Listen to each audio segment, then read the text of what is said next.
la province de Batna.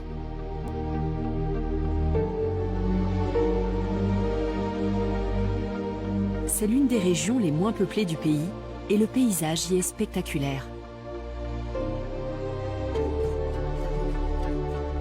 C'était la terre des Numides, dont les rois ont été inhumés autour de Batna. Le royaume de ce peuple berbère a existé près de 2000 ans avant la colonisation française et il a servi d'inspiration aux indépendantistes.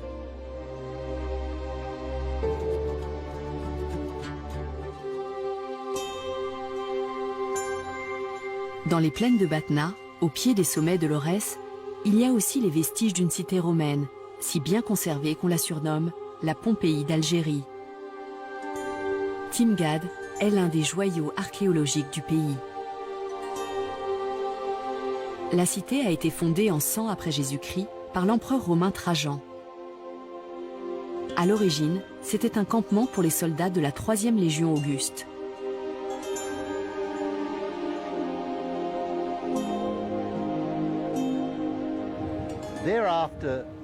Ensuite, toute la région a prospéré grâce à la fertilité des hauts plateaux, notamment pour la culture du blé.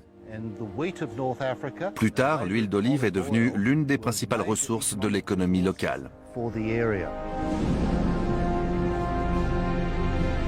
L'emplacement de Timgad est marqué par son arc de triomphe, qui rend hommage à plusieurs divinités. L'archéologue Kader Ben Salah connaît le site par cœur. On a 2 inscriptions importantes, donc qui sont encore sur place in situ, où on a l'inscription dédiée à l'acte Concordia et l'autre au dieu Mars, donc au dieu de la guerre. Et c'est comme si, quelque part, on voulait dire que si vous voulez venir dans cette ville avec la paix, vous serez les bienvenus. Mais par contre, si vous venez avec des idées belliqueuses, vous aurez donc ce qui vous attendra, vous saurez ce qui vous attendra. Quand on avance sur la grande rue, on a une vue à couper le souffle de toute la cité, illustration des préceptes romains en matière d'urbanisme. Le plan de la cité est un carré parfait, composé de 111 pâtés d'habitations et de bâtiments publics. La cité est traversée par 2 voies principales perpendiculaires.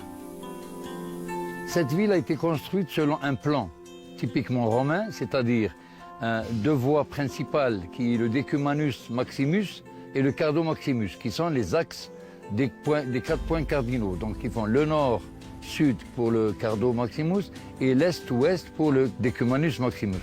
Alors, les 2 voies se rencontraient au niveau du Forum, qui est la place centrale de la ville et où c'est le cœur battant de la ville, où on a une basilique judiciaire, une curie et aussi le Capitole. La vie publique s'articulait autour du forum. C'était à la fois un lieu de réunion et un marché. Le temple célébrait l'empereur Trajan et ses victoires militaires. Ensuite, il y avait le Capitole, un immense édifice religieux consacré à Jupiter, Junon et Minerve. 14 thermes romains se trouvaient à Timgad. Ils servaient notamment aux voyageurs qui arrivaient dans la cité.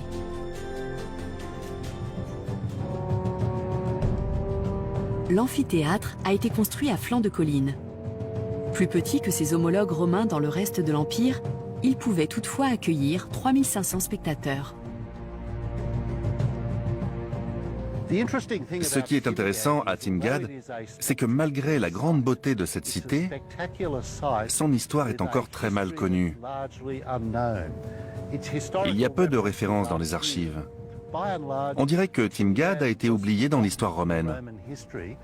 Heureusement, elle a repris vie grâce à ces ruines magnifiques qu'on a redécouvertes. Timgad semble avoir été détruite au 5e siècle par des brigands morts. Quand les Byzantins ont conquis l'Afrique du Nord en 533, ils n'ont trouvé qu'une cité déserte en arrivant à Timgad. Le site était recouvert de sable et il a été oublié, jusqu'à ce qu'il soit exhumé au début de l'occupation française de l'Algérie.